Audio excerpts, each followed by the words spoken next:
உருளைக்கிழங்கு இல்லாமல் ரெஸ்டாரண்ட் சுவையில் ஹனி சில்லி பொட்டேட்டோ ஃப்ரை செய்வது எப்படி? சீன உணவில் மிகவும் பிரசித்தி பெற்ற தின்பண்டங்களில் ஒன்று உருளைக்கிழங்கை வைத்து செய்யப்படும் ஹனி சில்லி பொட்டேட்டோ. குழந்தைகள் முதல் பெரியவர்கள் வரை விரும்பி சாப்பிடும் அசத்தல் உணவே. இன்னும் ஆரோக்கியமாக ரெஸ்டாரண்ட் சுவையில் செய்வது எப்படி? உருளைக்கிழங்கு வைத்து செய்யும் பல உணவுகளை, குறிப்பாக பொரித்த உணவுகளை சர்க்கரை வள்ளிக்கிழங்கு வைத்து செய்யலாம்.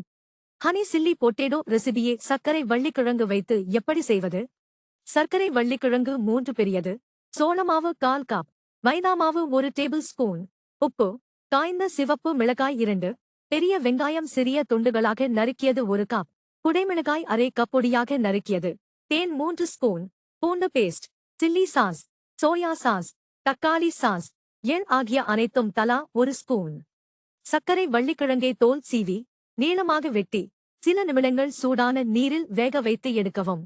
பின்னர் உப்பு சோள மாவு சேர்த்து கிளறவும். எண்ணெயில் சர்க்கரை வள்ளிக்கிழங்கை நன்றாக பொரித்தெடுக்கவும்.